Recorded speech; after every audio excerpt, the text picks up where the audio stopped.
নমস্কার বন্ধুরা, সবাই কেমন আছেন? আমি খুব ভালো আছি। আমি আজ বানিয়ে দেখাবো জলের সঠিক মাপসহ ঝরঝরে বাসন্তী পোলাওয়ের রেসিপি। তাহলে শেষ অবধি আমার ভিডিওটি দেখুন, আর কেমন লাগলো আমার রেসিপি আমাকে অবশ্যই কমেন্টের মাধ্যমে জানাবেন।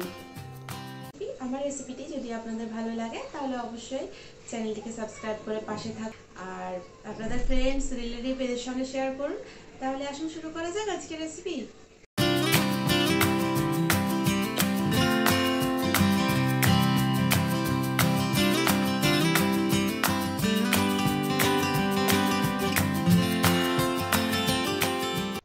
2 কাপ গোবিন্দভোগ চাল নিয়েছি। চালটাকে আমি মেজারিং কাপ দিয়ে মেপে নিয়েছি। আপনারা চাইলে বাটি করে কিংবা চায়ের কাপ দিয়েও মেপে নিতে পারেন। আমি চালটাকে খুব ভালো মতো ধুয়ে এই প্লেটের মধ্যে ছড়িয়ে শুকিয়ে নেব। এটাকে ফ্যানের তলায় রাখতে হবে। চালগুলো খুব ভালো মতো শুকাতে 40 থেকে 45 মিনিট সময় নেবে। আমি হাত দিয়ে খুব ভালো করে ছড়িয়ে নিচ্ছি। এবার ফ্যানের তলায় রেখে দেব। চালগুলো খুব ভালো মতো শুকিয়ে গেছে। আমি একটা বোলের মধ্যে নিয়ে নিয়েছি। দিয়ে দিলাম পরিমাণ মতো নুন, 1 টিস্পুন হলুদ গুঁড়ো, আর দেব ঘি। আমি এখানে 2 টেবিল স্পুন ঘি দিয়েছি। দিয়ে দেব এর মধ্যে আদা আর কাঁচা লঙ্কা বাটা।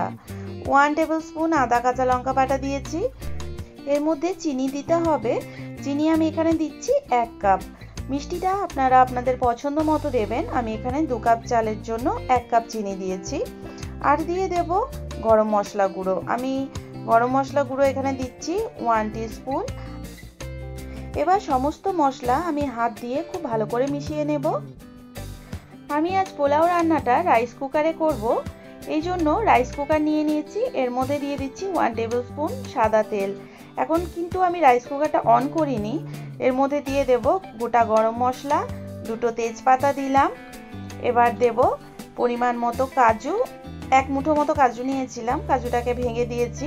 আর দিয়ে দেব কিশমিশ, ওই একই পরিমাণ কিশমিশ দিয়ে দিলাম। এবার রাইস কুকার অন করে আমি সমস্ত কিছু ভেজে নেব।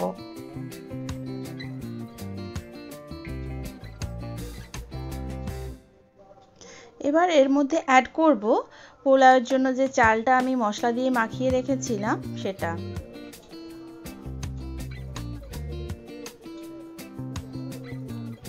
এই সময় এটা কুকিং মুডেই আছে।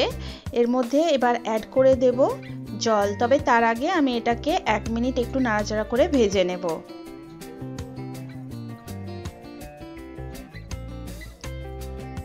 দু কাপ চালের জন্য 4 কাপ জল অ্যাড করতে হবে। যতটা পরিমাণ চাল দেবেন তার ঠিক ডবল জল দিতে হবে, তবেই পোলাও ঝরঝরে হবে। চাল আর জলের সঠিক পরিমাপটা জানা ভীষণই প্রয়োজন পোলাও বানাতে গেলে। এবার ঢাকা বন্ধ করে কুকিং মুডে রেখে দেব। ঝরঝরে বাসন্তী পোলাও রেডি। এবার আমি সার্ভ করব। আমি এখানে মটন কষার সঙ্গে সার্ভ করছি, আপনারা আপনাদের পছন্দ মতো সার্ভ করবেন। তাহলে আপনারা দেখলেন তো কত সহজেই তৈরি হয়ে গেল রাইস কুকারে বাসন্তী পোলাও। আপনারা বাড়িতে এভাবে বানিয়ে দেখবেন, আশা করছি ভীষণ ভালো লাগবে। সবাই খুব ভালো থাকবেন, সুস্থ থাকবেন।